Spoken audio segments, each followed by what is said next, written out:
G'day everybody, welcome to the House of Mario, the South Australian Nintendo podcast that is backed by 120 Power Star Racing. I'm your host Drew Agnew, and the doors to episode 283 are open. Today on the show, we're going to be talking about that Legend of Zelda trailer, which we just missed last week, Josh. A little bit sad about that. I remember talking about Zelda, and then that dropped and it kind of changed my opinion on it. So we'll be talking about that, as well as just catching up with my good friend Josh, or JT if you like. Josh, how you going, my friend? Very well, thank you, Drew. Always a pleasure being on here, House of Mario Weekly. Keen to talk about that, a little gaming things, and I got a little geek out, something a little bit kind of related to gaming, but not quite really. Ooh, a bit of a geek, a little bit of a giggle sesh. Yeah, that's right. Something like, I suppose. Yeah, sure. Oh, we're in a giggle sesh now. Yeah. How's your week been? Good. Work's getting busy. So that's ramped up. Had a great weekend. It was so beautiful, so warm. I just was out and about with friends and family and brunches and dinners and football. I was just outside a lot, so it was great. I'm over the cold that Australia's had last few months, and it's been pretty miserable here in Adelaide. And I'm ready for a bit more warmth. It's been too dark for too long. It has been. Well, where are we? We're in August. Yeah, no. Is it technically winter still? June. It is for us. It is. Yep. Yeah. It doesn't feel like it. It doesn't even feel like we've really had winter. It's been cold, but as a farmer, we haven't had the rain, man. We need the rain. I'm there with my rain stick, shaking it at the clouds, like, come on, I'm going to ooga booga. I'm just trying to, just whatever method, whether it's scientific just or spiritual something, or whatever I need, we're looking for it. But how many meals off do you reckon you would have liked compared to what you got? Yeah, well, it's one of the driest on record. Really? Okay. Yeah, so it's very dry. July had a bit, didn't it? A little bit, but yeah. Still very dry for what we're used to this time of year. Yeah. Every now and again, I get like a reminder on Facebook how it does like, oh, this day, X amount of years ago. And it was one for 2017. We had the grass. It was like up to my knees. So we had heaps of feed for the sheep. Yeah. But this year, it's like it doesn't even go over my toe. Like it's serious times, Josh. All the audience out there who's like, I love Nintendo games, but I am also a farmer. Yeah, no, I'm sure you can relate to the little bit of an issue we're going through in the rural sector at the moment. It's tough times, but hopefully we bounce back next season and we make some cash. Well, it's so annoying, isn't it? Because you're basing everything on the elements going your way, and then there's natural disasters and all these other things that can go wrong. It's be tough being a farmer. Jeez. Yeah, what I've learned just from like talking to my parents and that. A lot of it's like, being smart with your money, being able to plan ahead. But a lot of it is just a gamble, just hoping that all of these elements that you cannot control, there's no way of controlling the weather or what particular animals are, adverse to or whatever. Like it is a bit of a gamble, especially when it comes to like crops and things like that. So, it's tough times. That's why I like to come here and talk about video games and forget about some of that stuff. No, fair enough. That's right. Be like you. It's like whenever I bring up punching in the calculator, like, oh, I've been bloody hitting this calculator all day, Drew. I've just been bloody doing 1 + 1 + 1 + 1 + 1. If it's like lunchtime, when you come back from your smoko break, 1 + 1 + 1. Hey, you're not too far off, man. It's a lot of button pressing, number crunching, document updating, emails sent. Have a little break, have a little coffee break. Do it all again in the afternoon. Same thing. Yeah. Yep. Effectively. Yeah. It's a good life. We're doing well. We're having fun. But let's talk about some video games. I don't know. For me, Josh, it's been a little bit of a slow week again, and I've found myself in this sort of video game sort of dry spell, and that's not because I'm like, oh look, video games are bad, video games are boring. it's just because I'm doing like a lot of content on the side, so that's sort of taken precedent until I get like a bit of a rhythm with that, and I'm able to balance it with some actual playing of video games. But I have been playing Cat Quest 3. I've only played it for probably like an hour. Haven't played it too much, but brand new game. Is it any good? Yes, it's it's very good. I like I said, I've only sort of just picked it up and dabbled in like the first bit of the story, but from what I can tell, man, it's advanced a lot from what 1 and 2 did. Yeah.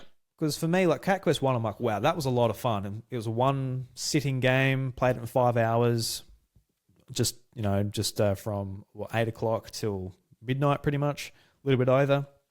And I had so much fun. It was just all about just going through this pretty quirky story, but ultimately it was fun just going through, hacking stuff, leveling up, going through dungeons. And just it had a really great loop. And Cat Quest 2 had a really great loop as well, a similar sort of thing. But I think I spent like double the time of Cat Quest 2. It's a bit of a meatier game, so that was like a 10-hour game. Yeah. So I played that over the course of a week.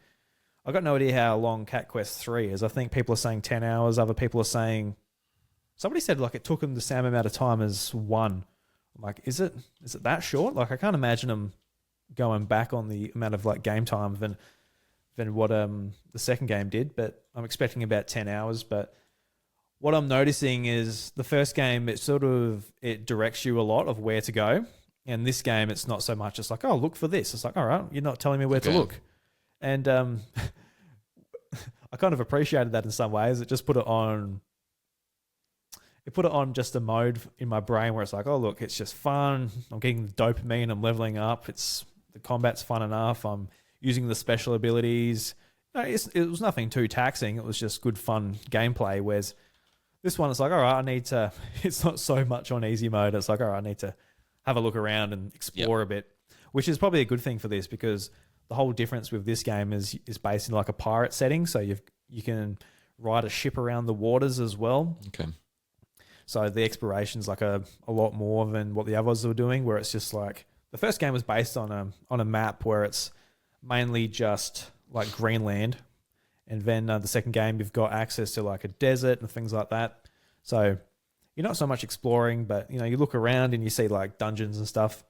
But yeah, the second game seems pretty cool. So looking forward to getting more into it over the next coming week. Hopefully I'll make the time for it and not just be stuck on my iPad doodling around on videos. Wasting my time. It's got an 82 on Metacritic, so it must have rated all right then, pretty well. And it's a trilogy now, so that's pretty cool for an indie title to sort of get 3 entries, building a bit of momentum. So yeah, very nice. And then SteamWorld Heist came out the same day the second game, isn't it?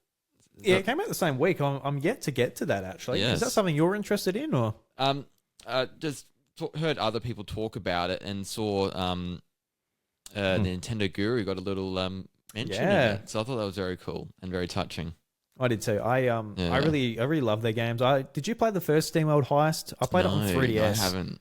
When it came out, it's really fun actually. Like I'm not really into like turn-based strategy, but the way the first game done it, where it's like in a 2D plane, and you might even be able to compare it to Worms. I can't say I'm really that familiar with the Worms franchise, but it's turn-based and you're like aiming your trajectory for your shots and things as you go. You can level up your armor and all that stuff. I remember really enjoying it. I didn't finish it or anything like that, but I remember enjoying what I played. So I'm actually looking at picking up the game, but whether I do it, it's on Xbox Game Pass, so whether I do it for that. But you brought up Nintendo Guru. I was going to just have that moment as my Guru Geek Out for this week, because let's do it now then. Yeah, I was going to roll into it. Yeah, it's just such a beautiful thing that the folks over at Funiful Games did. They a while ago there was a bit of a petition to put Bobby into the game, and they obviously listened, and he's in there. It's a really special thing.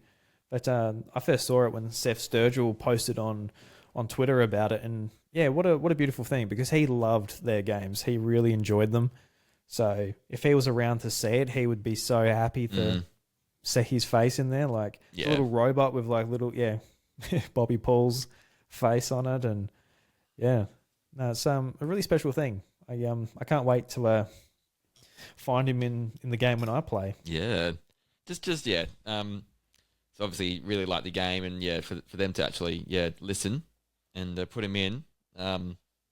It's such a cool thing. So I think that's very very touching. And been a few years now since he passed, and then obviously since the first game. So yeah, I just wonder how long they had that ready to go for, because it might have been something that's been planned for a while now. But no, very cool. Yeah. So in the game, he's under the name Guru Bobby. Yeah. And I'm just looking at Seth's screenshot here.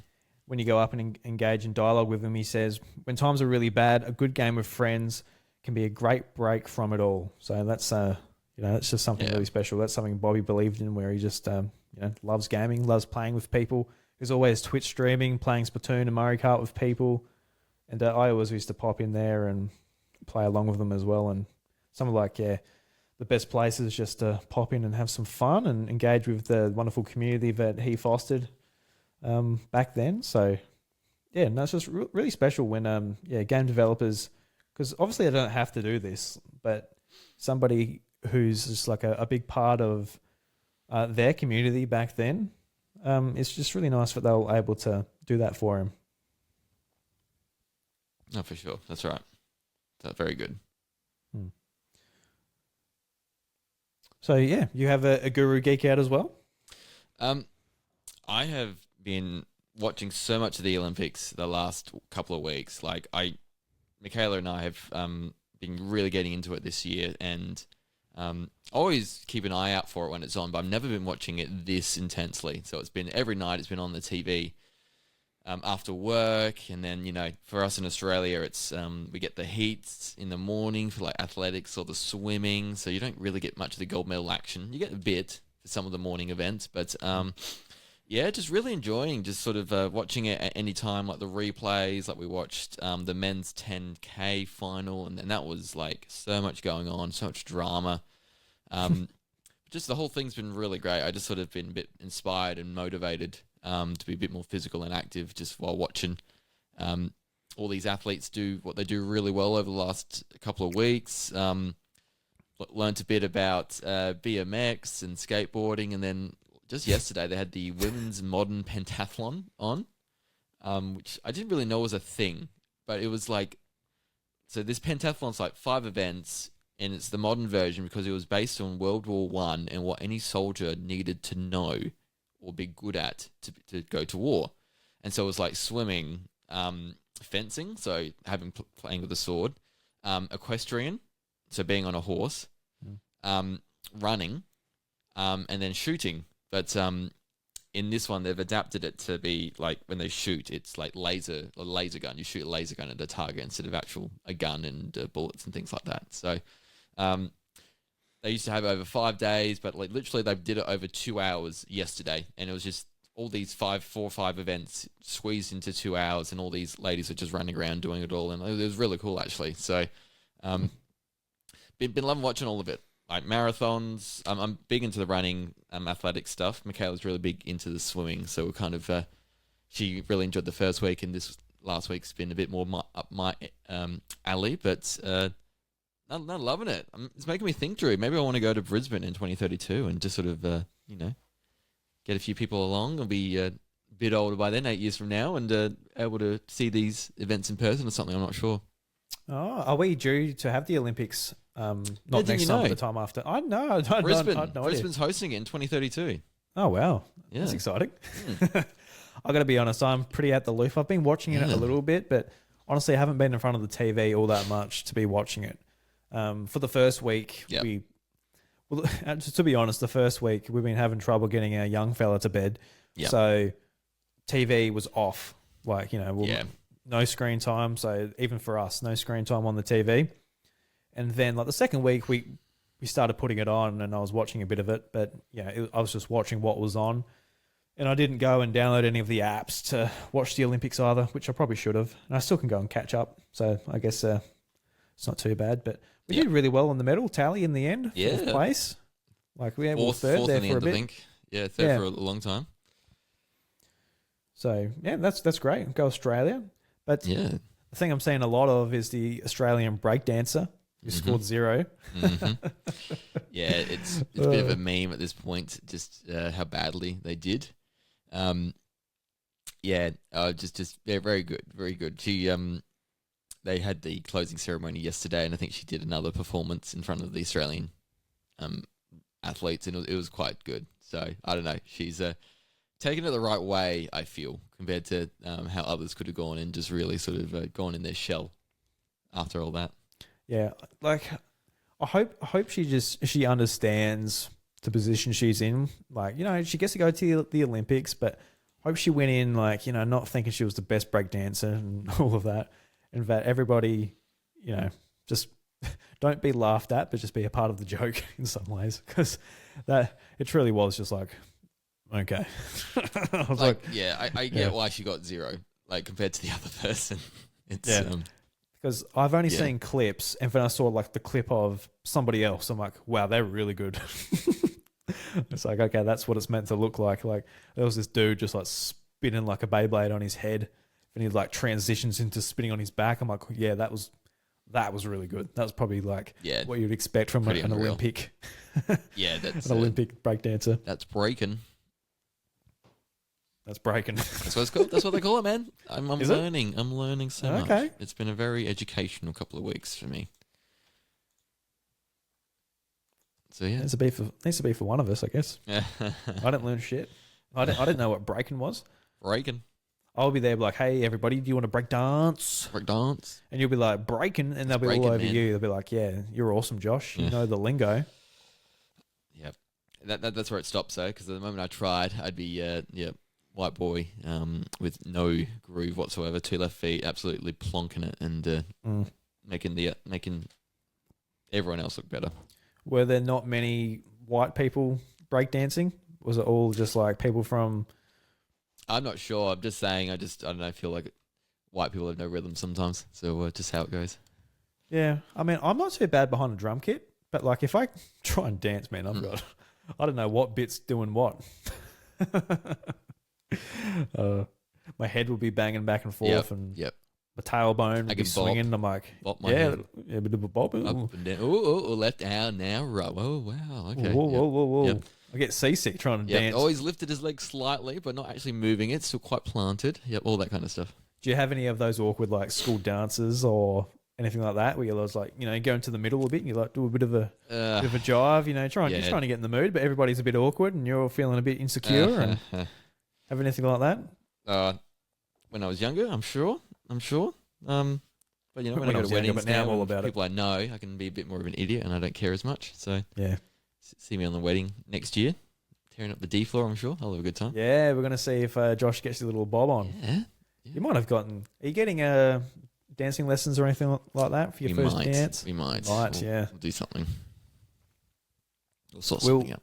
Chantel and I were in talks with somebody to get lessons. Yep. And then we changed our plans and we didn't have enough time. And the guy, he was like a friend of ours who we worked with at the hotel we both worked at, and he was devastated. Look at his eyes when we told him, like, sorry, like it meant a lot to him that we asked him. Okay. Yeah. It felt bad, but we had we changed it to like a month or a few weeks. We changed the date. We brought it right up. We made it a little private occasion. Yes. So it is what it is. Yes. Paul, you're fired. You're fired, mate. It was COVID though, wasn't it? So it was just you had to be COVID. Dependable and adaptive and go with the flow. Yeah, thank God you guys aren't getting married during a global outbreak. I'm so glad don't have to worry about that sort of stuff. Yeah. So much better. Yeah, because we were going to basically have like a surprise wedding like right when COVID broke. Yes. Well, all right, that's not happening. Nope, that's not happening anymore. No. Then we just made a little private thing on the farm after much deliberating and looked great though. Yeah, no, it was great. It turned out well. So I'm actually kind of glad that the first one and the second one were cancelled and postponed. Yeah, I reckon we had a lot better wedding than what we would have ended up with. Nice. Yeah. Yeah. All right. So Josh, let's talk about some video games again. Because that's what we're meant to do on the House of Mario. That's what God put us here for. He said, boys, here's spare microphones. Yeah. and talk about the video games. So, what have you been playing?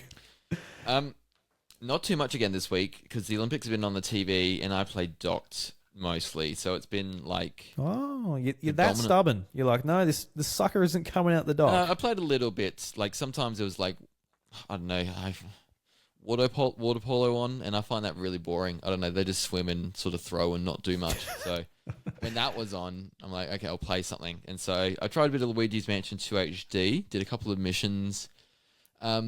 I don't know, man. I found it really frustrating. I don't know. Just this game's not quite gelling with me the way I want it to, and I really want to like it. I really want to sort of go with it, but some of the things I had to work out. I died annoyingly at one stage, so I had to redo a whole bunch of things in the mission to get back to that point, and then another reason I had to jump out of the game and I accidentally closed it completely instead of just sort of suspending it. So like I had to do one mission 3 times just to get it completed in the end. So that didn't help. But yeah, just something about the way this game's structured, and I don't know. I just I haven't found it as fun as I wanted it to be, because I really like the series and I've loved the third game and I really like the first one, but just this one's not quite gelling for me. So it's a bit of a shame, and so I want to keep persevering, but at the same time, it's like if I don't keep playing, then I'm not too fussed really. Just one of those things. So so that's been frustrating, and so then I've tried to like, okay, let's play a bit more of Famicom Detective Club, and this week's just hasn't quite been right because you've got to read a lot, and then I need to focus on that one thing, because if there's something on the TV in the background, that's like 2 things to look at, and I just can't sort of spread my attention. I've got to focus on one thing when playing a game like that. So felt a bit lost this week if I wanted to play something while having the Olympics on in the background or something like that. So I picked up Koromon because Michaela was watching one night because there was nothing we wanted to watch with the Olympics. Just watched an Emerald Games Done Quick speedrun. And so I did that, and then I was just on the Nintendo eShop, and I saw Koromon for like $15, half off, and I thought, oh, why not? Give it a go. Hopefully it's a fun time. A couple hours in, and it's a pretty well much a Pokemon game. They do not shy away from what they want to deliver here. And yeah, just it's if they continued on in the pixel route and didn't go 3D at all, this is what you'd probably end up getting. So yeah, I can't say it's like truly innovative or inspiring in terms of what you get. If you want a new Pokemon-like experience, this is going to give it to you. But yeah, I'm enjoying it enough so far. I've done about 2 hours. Yeah. Of playtime. Have you played it? I have, yeah. I hadn't played it through to completion or anything like that, but I did dabble in it. And what I love about these indie Pokemon games is that they really do make the type of game that people are actually asking for from Nintendo and Game Freak, where it is like at the start it's got difficulty options. You can do it's got cool. It's got Nuzlocke built into the game. Yeah. And just like, quality of life features and things that we would like from Pokemon, and the fact that it is back to like the pixel based graphics as well, which is like, it's nostalgic and it's simple, and you don't have to worry about the fact like, oh, look, Pikachu's fur isn't textured properly and things like that. Yeah, all that kind of stuff. Even though there's a few more problems maybe with the graphics than just Pikachu's hair, but there's a heap of these just on Steam and the eShop and everything. So yeah, there's definitely a good variety for people that are into Pokemon. The only thing that sort of puts it down is just, and this is ultimately why I fall off of these games as well. It's just they're not Pokemon. It's just they're not. It's missing a certain I hate to say it, but calmness to it, or the identity that Pokemon has. Yeah. It just is what it is, isn't it? It's just it's sort of annoying. It's like, everything you need to play needs to be an IP, but when you've been playing a game for years and years, when it's something so similar, but it's just not it. Like, and not even in the way like something pops up and it's an electric type, or it looks like it's Thunder based or something. Yeah. And it's like, oh, that's not Pikachu. I don't know. It's not even just that. It's just like the types. They're just changed just a little bit, and they also mix up what's super effective against what. So it's just off just that little bit. Whereas it sort of needs to be, otherwise, they'll probably get in trouble. But yeah, it's just like off just that little bit. And I don't know, as a 30-year-old, I don't know if I need to I don't know if the incentive to learn just this one game's changes from Pokemon is really all that enticing for me. Because there's one game that I have to learn oh, look, this is actually different and this move does this and et cetera, et cetera. Whereas Pokemon, I was I'll learn it and then I've got it for the rest of my life and I can go through. Yeah. It was the different, types and other little mechanics, and it's slightly different here. I'm like, okay, do I really want to know and learn all this stuff just for one game? It was, that thought actually did occur to me as I was playing it. So it's interesting. And I guess it's no different to any other JRPG. There's a lot of JRPGs that didn't get sequels and things like that, and they're worth playing. Yeah. And that they've got their own mechanics. But it's just when it is so close to Pokemon, this is Pokemon, but it's not. And we changed a couple of things so the lawyers don't come after us, and also just to be interesting. That's when it gets maybe a little bit too murky. Maybe if there's a monster collecting game that has something that separates it from Pokemon, then where it becomes interesting. But I bought a game on Steam. I think it's called Disc Creatures. And it looks identical to Game Boy Color graphics. What you'd expect from Gold and Silver. It looks awesome. And the mechanic's a little bit different for that. At the start, you choose 3 monsters. You got a choice out of 5. You can choose 3, and you automatically put them on your team. Seems pretty interesting. I've just started it on Steam Deck. I got that in the Steam sale a month or so ago. So there's cool. Plenty out there. Yeah. Okay. Yeah, fill in the hole that Pokemon doesn't always have, or completes. So, not very good. Have you been feeling like a Pokemon itch? So obviously you watched Emerald and you're like, oh look, I'll go to the eShop, and you found it. But have you had an itch that you wanted scratched, but you can't access Emerald and Ruby and Sapphire, Fire Red Leaf Green, and all that on the Switch? Yeah, it was we were watching the playthrough, and I haven't played Emerald or any of the Gen 3 games in years, and I'm just I don't remember bits and pieces of what was going on and what was happening. So it was a bit oh god, it's I don't know. I feel like it's one of those generations I have gone back to the least compared to Johto and Kanto, all of that. So even Sinnoh I've gone to a few times, and especially with the remake in the recent times. So it's just one of those things. It's just just feel a bit haven't played that one. And then Black and White, that's been years as well. X and Y only played through once, so it's just I don't know. Would have been cool to get one this year, I suppose. Nah. I don't know. What would be 2022? Let them cook. Not a new one, but something. Oh yeah, of course, yeah. If Legends would have been cool this year. Yeah, we got that next year, so that'll be good. Yeah, that's right. I would like to play. I am impatient for some Legends Z through A, however they want you to say it.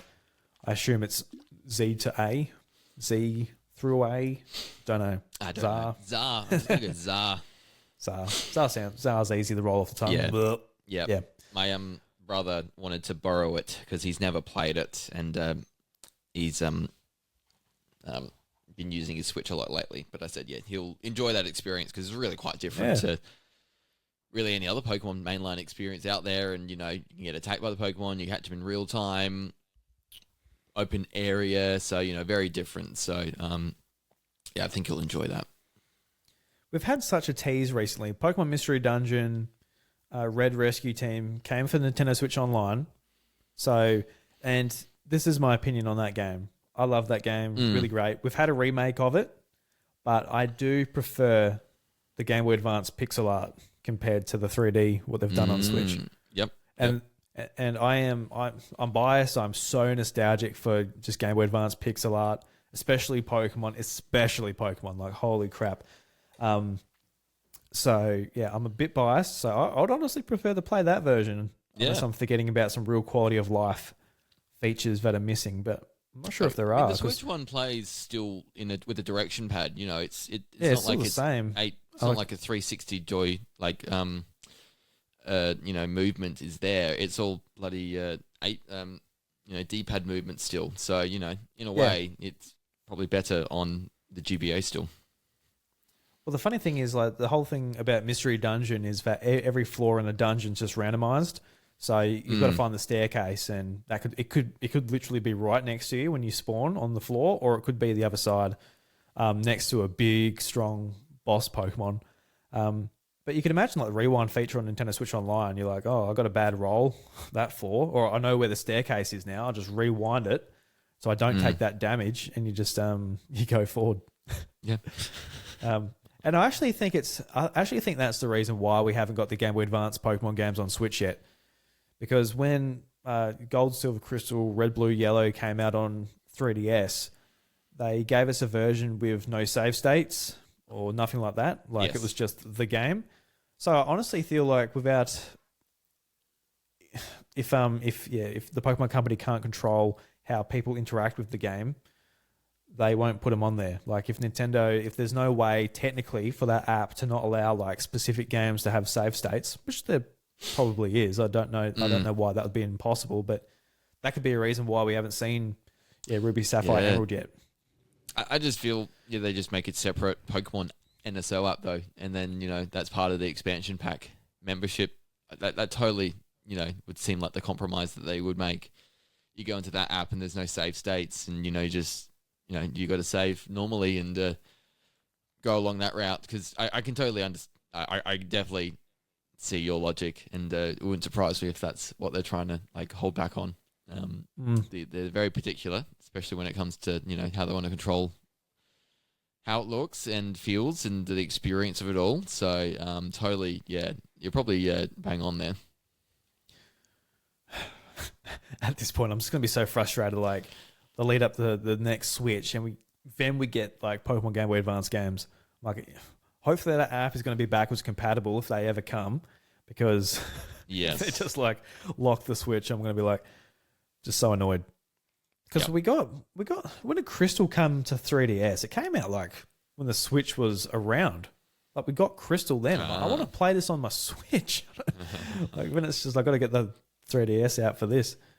A little bit annoying, but I want to go back to you saying you've, like, barely replayed Gen 3. Gen 3 is my favorite generation. I've replayed it twice this year. You for real? I'm for real, boy. I just want to know, like, what's your history like? Is this your second games? Did you play it at school? Like, what games did you get into Pokemon in? Was it Gold and Silver, or was it the originals? We borrowed a friend's Pokemon Yellow. So I played from the very start, effectively, outside of Red and Blue. On that, and then my brother Nick got Pokemon Silver for Christmas one year, and I got Harry Potter and the Philosopher's Stone, the GBA, the Game Boy game, at the same time. So we stitched up. So we played them and traded them. Like, he played that game for a while, and I played Pokemon Silver. And then we didn't have a GBA. We kind of skipped that generation, so I didn't really grow up with a GBA, and it wasn't until I got a DS that was backwards compatible that I'm like, okay, now I can play some GBA games. And so that's when I picked up Sapphire and played through that for the first time. So I don't think I've ever properly played an Emerald game. I've played Sapphire and Ruby. And then obviously when the remakes on the 3DS came, Omega Ruby and Alpha Sapphire, I played through Alpha Sapphire. So I've done that one, and I reckon that's about it. I might have done another random playthrough of Sapphire throughout the years. So it's only been a handful of times, and so definitely touched the first gen, second, and fourth gens more than the Gen 3. Yeah, you might have to do some crimes. So you disgust. I'm sorry, Drew. Drew's just a bit like, what the hell are you doing, man? I've got no disgust. Like, got it all wrong, boy. If you're younger and you don't have the platform, when I was younger, I didn't have a lot of platforms to play a lot of games, and a lot of people can point back, oh, you didn't play X game. I'm like, no, I didn't, because I didn't have the bloody thing. I couldn't afford that shit. So that's fair enough. Dunno. Yep. What were you playing? 2018 was when Crystal came out to the 3DS. 2018. Fucking Christ. That's what it says here. What are you doing? Fucking, it took that long to bring out Crystal. You're killing me. Oh, that's what I mean. Pokemon just bring him out. Pretty well a year into the Switch. 2018 on the old console. Here's Crystal,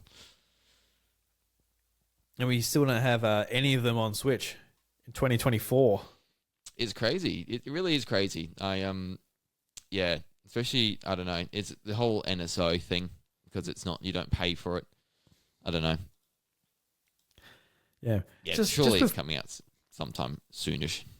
Just with Pokemon, man, like, you know, just how many people are involved with the licensing and the marketing and everything to do with that franchise? Like, they should have like the whole back catalog available. They should have multiple spin-offs per year, second party relations with other studios, and just like they should be making way more games and just having way more of their back catalog open. Like, I just really do not understand. Correct. Like during the Switch, it's been like, hey, look, we got a remake of Pokemon Mystery Dungeon. Pokken Tournament got re-released. Hey, look, big surprise, Pokemon Snap, here you go. And the mainline games.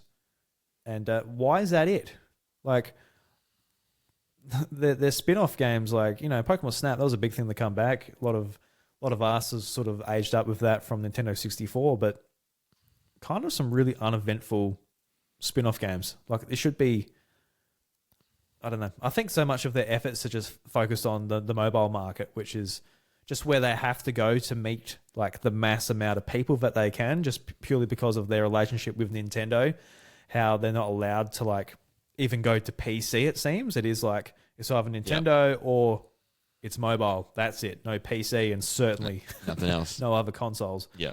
So it kind of it forces them into a box where it's like, all right, if we're on the phone, you know, we've seen this even with Nintendo games, with Mario Run, that pricing games just does not work. So they have to fit into the free-to-play model. They have to fit into games that work well with touchscreen. And, you know, we get games like Pokemon Unite, which is fun, but the free-to-play model just kind of kills that game. Like, I even put money into it. I'm like, I didn't get anything from it. Like, I'm like, all right, that's $30, which is... that was frustrating. Yeah, so, I don't know. They're just in it. For it. Yeah, correct. In some ways, I don't know. Their relationship, if Nintendo had it and they didn't have to sort of answer to the whole conglomerate that's the Pokemon Company, I think it would be in a lot stronger place. But I also think that if the Pokemon Company didn't have to answer to Nintendo, that would also be in a much stronger place. Yep. In some ways, they're both limiting each other. Nintendo wants their console seller, and Pokemon wants their mass appeal. And they're both holding each other back. I think they need to really work out what's sort of best just for the quality of the brand. Because I think earlier this year it was just massive red flags for Pokemon with Power World, just how that game was accessible across PC. Oh, yeah. That was amazing. And, people love that. There's an audience just on PC and console that wants to play something like that. Wants to play a quality Pokemon game, and it's just it's not really meeting all the players where they need to be. The Nintendo people are there. We're here. We grew up with it, but they need to be competing with Fortnite. They're not competing with Horizon or a PlayStation exclusive. They're not competing with Xbox exclusives. They're competing with Fortnite and Apex Legends and Call of Duty Mobile and like the biggest games in the world. That's where they should be, but they're sort of just restricting themselves back to just a console exclusive fanboy war in some ways. They're like just taking the back seat. Like, hey, look, we sell 30 million, but we just sell it and move on to the next thing. But it should be much more than that. And the sort of stretch to mobile isn't achieving that either. Nobody seems to be interested there, really, as far as like the gaming demographic. But does it make it money though? Is it like there must be? I know some people who continue to play it to this day. So it's, I don't know. It's really, you know, you find that base and, you know, they keep pouring money into it, and it's, you know, still getting that support and making that money that sort of justifies it. I don't know, but it's any sort of game on Nintendo systems just synonymous with it, isn't it? It's sort of, you know, they built this whole mantra that if you wanted to play Metroid on PlayStation, it's going to feel odd or not right, and it shouldn't be done. Where, you know, that might not really be the case, but that's definitely the vibe. And exclusivity, theoretically does sell consoles, and you can see that with Nintendo in the past. Sometimes definitely not, but especially with their handhelds, if it's got Pokemon on it, it's pretty well sold and continue to make their handheld line pretty successful. So I don't blame them for doing it the way they do it. At the end of the day, I know as annoying as it is, it's just it does make a bit of sense. Yeah. No, 100%. Like, yeah, if I was Nintendo, I'd be like, yeah, exactly. Like, you make these games, they live here, and you will help us sell, especially like to a young demographic as well. Like, I am who I am, like a hardcore gamer who loves Nintendo, records a podcast about them, makes content about them because of Pokemon. Pokemon's what brought me in. That's what a lot of people my age came in through. They came in through Pokemon.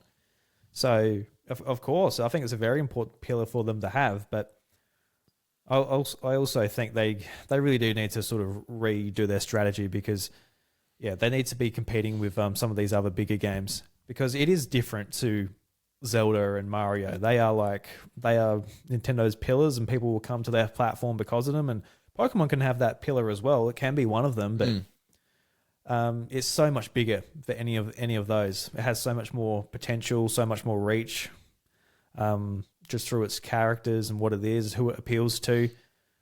So, don't know. It's frustrating to see, because Pokemon Company obviously want to compete with that, and they're sort of trying to get it, but they can't be in as many places as the others. Yeah, because they wanted Pokemon Unite to be a big sort of competitive game. But none of those people are going to be playing it just hunched over on their phone or on their Switch. Like, it's not the place you're going to see those esports tournaments. Like, it's just not going to happen. It's on PC, or it's on PC when it comes to the MOBAs for the most part. If you want to get into the League of Legends crowd or anything like that, I think you need a bit more precision and mouse control and things like that. Yeah. A lot of people are going to be listening to this, Josh, are going to be saying what you said, like, oh, look, Pokemon, sells a lot and it brings people in. It's like, I agree with that. And it doesn't have to stop being that. But I think... we know it can be better. We know it can, it could... It's so beloved, and people, like you said, grew up with it, really cherish all the characters, just how the game plays and feels, the aesthetic of it all. But you just know it could be more, because, Coromon has brought in some cool things we'd love to see in the mainline series.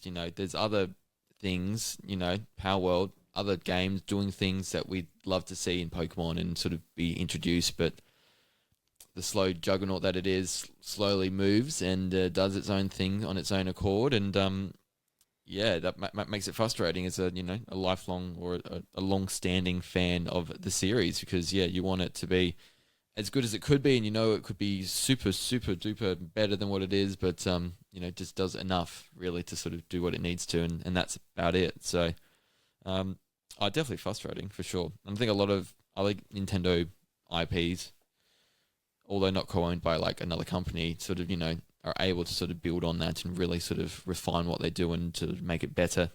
And Pokemon's a bit of a different story. Yes, it is, but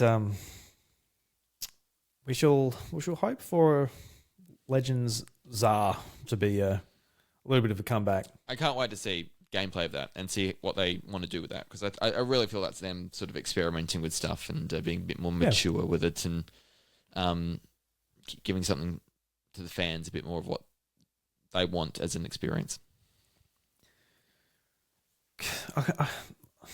I'm just thinking, if I was there and I had the big man pants to point fingers and direct resources and all this, instead of trying to make a 3D game every year, imagine if you took just enough time to make a competent product, but in between you had you just preyed on people's nostalgia, where you make a smaller sprite based Pokemon game.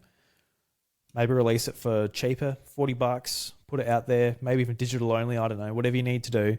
But just put smaller experiences out in between. And I know that Brilliant Diamond and Shining Pearl was an attempt at that with an outside developer, Ilka, coming in to do it. But I don't know, that didn't really work out in my eyes. It was sort of, it was a bit janky. I agree. bit whatever. Bit hit and miss. So I don't know. I'm feeling good about Pokemon until I think about like, just like where we are like with the new games. I'm like, oh yeah. No, the last games I played, I'm coming off a good place. The last ones I played were, Sapphire and Emerald. I'm like, yeah, they were great.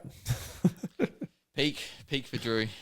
Didn't get much better than that. Oh, I don't know. Is it peak for me? Sounds a bit rough to say it's peak where I started. It's a bit rough. Like, it went downhill from there. That's a bit sad, isn't it? No, I did go downhill from there. Like Black and White were awesome. Yeah. Diamond and Pearl were great. The remakes along the way were fantastic as well. What's peak for you, Josh? What's peak Pokemon for you? Oh, Heart Gold and Soul Silver. I think that's I just really love those. I love that gen. I love that remake. It just DS as well. So I put so much time into that. That's peak for me. Yeah, like Heart Gold, Soul Silver. That is a gorgeous game. That sprite work is just stunning, and like a lot of it is actually 3D, like in the towns. Especially like when you break down the camera, it is actually 3D, but the way that game looks is just stunning to me. I don't know. I love it so much. The music, all the features in it. Yeah. Yeah, no, beautiful game. The pedometer, all of it. I loved it all. Yeah. Yeah, I did. I like the pedometer. It came out when I was on a holiday in Tasmania at the time. So we're doing lots of walking, and I was taking my poke walker everywhere. Perfect. Yeah. So good. And with my with a family friend, and I convinced him to get the game. And he was going around with his poker walker, and we're comparing our steps, and we had a lot of fun. Had a lot of time to grind my Tyranitar, some EV training. Yep. Yeah, no, good stuff. Love Pokemon. I really do. We'll have to rank the gens one time, Drew. Ooh. Yeah, okay. That's a good idea. Because that won't be controversial at all. People will definitely agree with our listing, I reckon. Yeah, and we're going to have to like align with each other as well. Like we have to make it together. I can't just be like, "Hey, look, we're putting it here, and you're making your own list and all this." We've got to like GameCube and Wii scenario last week. Yep, that's right. Well, did I unfairly put Wii ahead? Was that what happened?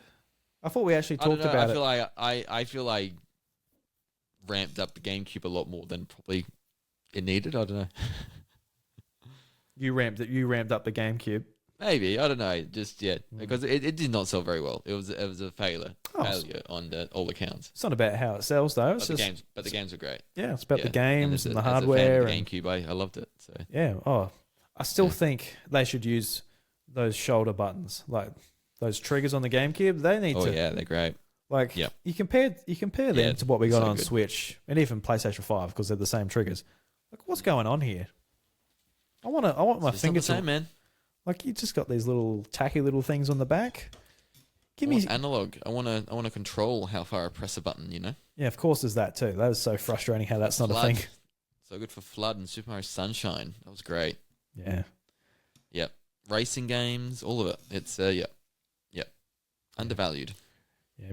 Like you don't have to worry about that little nipple yellow stick. Don't have to worry about the face buttons just scattered across the place. Looks like you dropped them. Don't have to worry about that tiny D-pad. Great analog stick though. The left analog stick's a good boy on that one. But yeah, it's just those. It's mainly those triggers. They are a little bit loud though. You're playing Smash Brothers using that shield a bit. You just hear. That's what a game of Smash sounds like when you're playing with 4 GameCube controllers just smacking away. It's probably the only bad thing about it, but that's not bad. That's a good thing. Games are being played when that's on. It's good. I don't know. I play in silence a lot now. It's like I've got the TV in the bedroom. Probably important for you. I've got the TV in the bedroom, and I was playing the Crew Motorfest, and on the Xbox controller, there's a rumble in the triggers, and it's a good feature. It's it works well. It makes you feel like you can feel a bit of a rumble when you're accelerating and stuff. I quite like it, but the only thing is like it's like dead quiet. You're in bed, and the controls are. It's just so loud. I'm like, man, so I had to turn it off. I was. Fair enough. I think like 5 minutes ago, I had a bit of a segue into this latest Legend of Zelda Echoes of Wisdom trailer that came up. I think my transition was just from like, All right, so Pokemon's doing us dirty at the moment or something like that, but Legend of Zelda doing us bloody well. So I can't remember what it was. Whatever it has in my head. Smooth. That would have been so good. I'm sorry that didn't happen. No. We went on a bit of a diatribe from in between then, but yeah, I think was this just after we finished recording, or maybe the day after? Last week. It was the day after because Nintendonia, my latest episode dropped, and then this happened the day after. Yeah, because I feel like it. That happens to me sometimes. Yeah. Yes. Yeah. It's the nature of podcasting, my friend. It's just you never get everything, mate. You never get everything. That's fun. You can't release an episode more so than the weekly thing. But yeah. Yes. What do you think of the trailer? I don't know, man. I kind of was not expecting the game to look this good. Obviously, I was excited for the game, but I think in some ways the art style was just a bit deceiving in some ways because we see like a Link's Awakening. It's a Game Boy Color game or Game Boy game and a Game Boy Color game, and they remake it in a really cute art style which looks adorable. And we understand what that game is from Link's Awakening. We go into this. It's just it looks like it's going to be very different. This is going to be way more open. There's way more sort of abilities. There's like a quest log, traversal, a bunch of different stuff, which is just, I don't know. I wasn't expecting that. I might have been expecting just like a small, say, 12-hour 2D Zelda game with a bit of a different mechanic. How you're taking on echoes, how you can use different items and things like that. And that was sort of the twist, and that was going to be it. It's going to be like a similar experience to Link's Awakening. But obviously, I don't know, from this trailer, the marketing team kind of nailed us on this one. It's like, well done, marketing team. I think you surprised us, even like hardcore Nintendo fans. Were like, I kind of didn't expect it to look that awesome. I was sold from like the first second of seeing the gameplay in the first place. So I don't know. What are you feeling? Yeah. I mean, I was sold the moment it was revealed because I loved Link's Awakening so much on the Switch. I feel like I enjoyed Breath of the Wild enough, but then it wasn't until playing this one that I kind of like got it a bit more with Zelda, and I feel it was one of the like ways I really got into wanting to play a bit more of the Zelda games, and like since then I've played most of Ocarina of Time, played the Minish Cap like you have, and just sort of experienced these games a bit more and sort of wanting to dabble in them. And so obviously, and then Tears of the Kingdom, just loved that and understood it straight away. But I feel like this is like like they knew how big Tears of the Kingdom was going to be, and that this game would probably come out sometime after it. But I really feel like they've gone through the angle of how can we make a 2D side-scrolling Tears of the Kingdom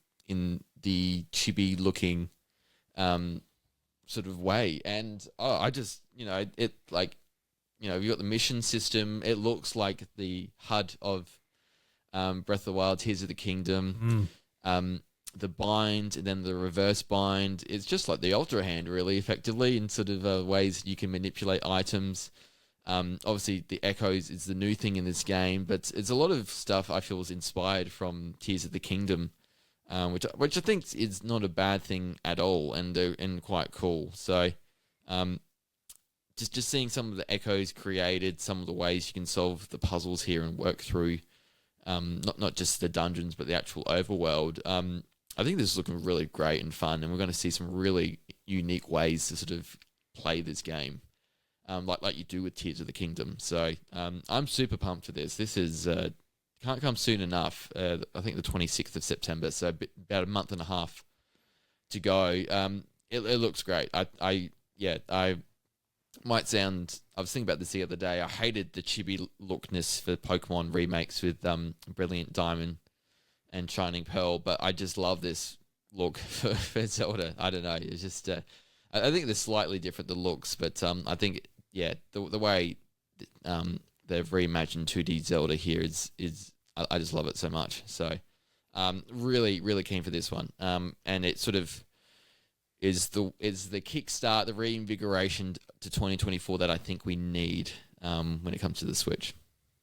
Yeah. Do you feel like you need a bit of a kickstart for the excitement when it comes to 2024? You're feeling a little bit down on it at the moment, or? Um, I've enjoyed this year and the games. Going into it knowing what it was going to be. Mostly at the start of the year was going to be remakes and remasters, and that's the first half, really, wasn't it? Yeah. With the exception of Princess Peach and Endless Ocean. But yeah,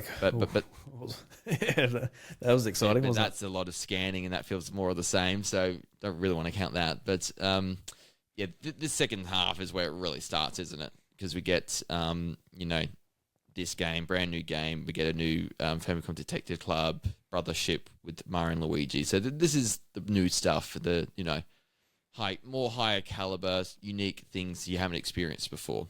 So this is where it can really redeem itself a bit more because compared to 2023, it's been a slow year.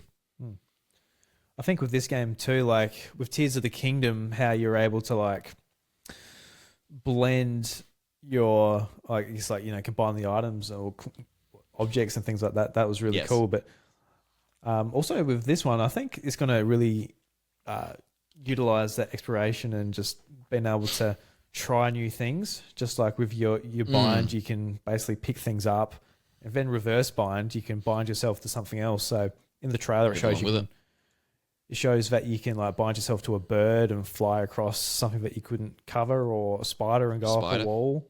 Yeah, so it's going to have like unique ways of figuring out puzzles, and that just mixed with Zelda's Echo ability as well. That's going to be, it might actually be pretty insane. Just I wonder how open it will be.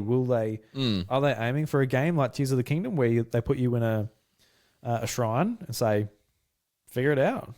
It doesn't have to be the way we want you to. Maybe.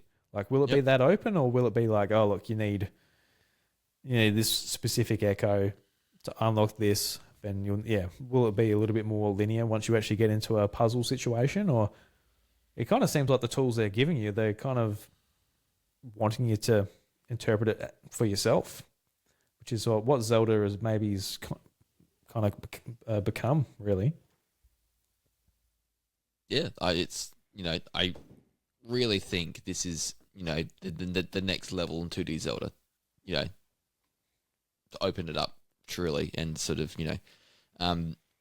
because probably cognizant the evolution needed, and before Breath of the Wild a lot of Zeldas were the same, really. You go to your dungeon, you solve your dungeon, quite linear, you go through this process, then it sort of works itself out like that. So this is taking that next step, I feel.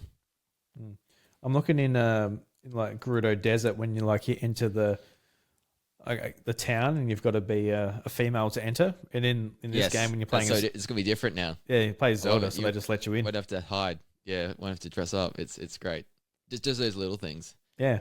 Was it we're seeing the Decus for the first time in like years? Is that right? I'm not sure. I'm seeing like there's a Jabu Waters, so that could be pretty cool. I don't know if what's his name, King Jabba Jabba, or what's his name from Ocarina of Time? I've forgotten now. When you enter him, I'm not sure. You're gonna have to go to Jabba's belly. But they could be in it. I like how like the Zoras, there's the River Zora and like the Ocean Zora. They seem to be having a bit of a tiff with each other. That was something that was picked up from like the first trailers as well. Yep. So argument. There's a lot of sort of lore stuff. I'm actually pretty keen to get in and see what this game's all about, just like what they do with it and what story they're going to tell, and what involvement Link will have, because that could be like to be determined. Yeah, that could be a massive like gameplay mechanic where you're actually going into the other side of the rift and playing as Link. I kind of hope that they don't. I hope they just give Zelda her screen time, because we've been wanting a Zelda game for forever without Link, and you do play as Zelda. So hopefully she just gets her screen time, but it'll be still cool though, like going to another side and playing as Link and having more an action side of the game. Definitely get that, but I think I'd love Zelda to have her time and leave it at that. Yeah. So we're going to be putting a fair few hours into this game. It's not just going to be like a 15-hour run through. Probably going to be playing it a little bit longer, just from maybe it might be quite sizable. Yeah, potentially. That's just I guess conjecture. I could look at this when the game comes out and just be completely wrong, but We shall see. We shall see. That's right. Has your excitement level gone up a bit more? I was pretty keen to begin with, so I think it just it has maybe a little bit, but it was always keen for this one. Yeah, me too. I'm just like, it sort of opened my eyes a bit to what it is. I'm like, oh, it's like, yeah, fair bit more. I'm watching like just the gameplay now just to sort of remind me, and like when you get to ride the horse, just how like the camera zooms right out and you just like jump over everything, and don't know. Yeah. Just I wasn't expecting it to be like that either. Because I don't know, just back to the comparison with Link's Awakening. Link's Awakening is just like the overworld's such a puzzle, and if there's like a stone, it's like, oh, I can't go that way. It's just like, that's right. Just like, I don't know. I find that hold you in your spot. Yeah, and you got to find the one item to solve it, or do this one story event to trigger this next action. It's very, very much linear. Yeah, and I found that might not be the case here. I found that very frustrating too. So I'm glad that I can just get the horse and go where I want to go and explore. Essentially, that's what it looks like it'll be. Yep. Yeah. When I get the carrot, you've got to get the carrot first. Little horsey deserves the carrot, of course, before you hop on and use its services. Yeah, because imagine if you just jump into a horse and the horse was like, yeah, buy me a carrot first then, mate, before you just jump on, all right? Can take me out for dinner first? At least you can do. At least you can do, At least you can do, surely. Jesus Christ, a bit rude. Yeah. That's right. No, looks great. Looks great. Yep, very keen. Very keen. Keen as a bean. Well, approaching the hour, Josh, anything else you'd like to talk about before we head off? I think that's about it. Can't think of anything else. Do you have anything yourself? No, not really. I think it was a good talk about Pokemon and Zelda and the Olympics and a bunch of other things we talked about this hour. Everything. I apparently, like, I've been reading into the Mario and Sonic stuff as well, and why there wasn't a game this year. Oh yeah, I did hear about that. They seem to think it was pretty apparent that the last one was the Tokyo one, but the IOC had decided to take the license elsewhere, I think was the official word on it. But I think it's somewhat fitting that they finished in Tokyo as the last Olympics, seeing, it's the place or in the country where all those games and characters were created. So seems like a fitting way to end that one at least. So I think it was 4 games, wasn't it? Plus the Winter Olympic ones. Yeah. Beijing, London on the Wii, and the Brazil one on the Wii U, and then Tokyo on the Switch. Yeah, I kind of lost track like after the Wii. Like, I remember the Wii ones, but I wasn't paying attention to. And then I was the same. I'm just sort of like, oh yeah, what happened to this series? They're like, how much is it on the Switch, just in case? It's not cheap. Yeah, no, it's guess it's got Mario in it. It doesn't go down in price, and it's not made by Ubisoft, so she stays the same price. yes, it has. Yeah. No, well, rest in peace, Mario and Sonic at the Olympic Games. Mario and Sonic, yeah. Rest in peace, you beautiful boys. You will be missed. I really wanted just to wag some Joy-Cons to some break dancing. I wanted to see some break dancing. Can you imagine? Bring back the mats and everything. Yeah, I remember seeing that in Target and wanting, like, jealous that I couldn't get it because I didn't have a GameCube. But sounds like I didn't miss out on much. Man, you should have would have gone up in price, at least. Yeah. So I didn't have that much foresight as a kid. No. I don't think many of us did anyway. Or money in the first place to buy it. Yeah, true. It's very expensive. I remember it being like, over $100. I went, poof, probably not. Yeah, not happening. No, dancing? No. No dancing. All right, everybody. Thank you very much for listening to episode 283 of The House of Mario. Josh, where can they find you and what work are you up to on the internet? Yeah, so I'm Josh, or JT if you like. I have my own podcast called Nintendo, which is a fortnightly Nintendo gaming podcast. I'm due to record this weekend. I'll have someone on. We'll talk about everything that's happened. We'll have a topic. It's always a really good time having some new and different random person on that I force to come onto my show every episode. So that's always good. Nintendo, it's been in the bottom left corner of the recording the entire time. check me out if you're so interested. Thank you. Go and do it. Go and support Josh. He's a good boy. He does a wonderful show. So go and show your support. And what about you, Drew, and your iDrewby gaming cast? You should talk about that a bit. Yeah, I say so. I got a new podcast feed that I put basically the audio version of my videos on youtube.com/iDrewby from. And it's called the iDrewby Games Cast. And at the moment, I've got 4 episodes up at the moment. The last one discussing my top 5 games of 2024 so far. So yeah, go and check that out, whether it's on YouTube or on the podcast feed. I really appreciate it. And if you do have the time and you would like to support me just in a small way, just take a minute out of your day and just leave a rating on Apple Podcasts or Spotify. And I know it doesn't sound like much. It's like, why are these podcasters and all that always asking for these reviews? And because it really does actually help boost the, the podcast in the the algorithm on Apple Podcasts and Spotify, because there isn't really an algorithm like YouTube or social networks on podcast feeds. It's about reviews and downloads. That's all that's pushing it up.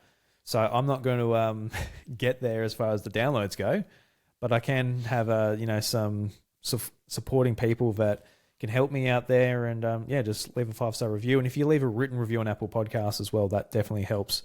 And I checked Chartable today, Josh, and I don't know how. I think this is just a fluke, but I'm like, my podcast, the iDrewby Gamescast, is like number 10 in video games in Australia, just on the list.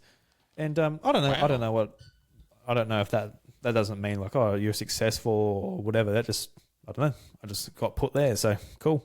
That's cool. Very good. So because the House of Mario keep that going. The House of Mario fluctuates a fair bit on the Australian charts as well. I don't really know why, but it's because of the kind people that leave their reviews and their support that make it work. So thank you very much in advance if you would like to do that for me. Really appreciate it. And I'd love to just hear your feedback on the videos and the topics I cover as well.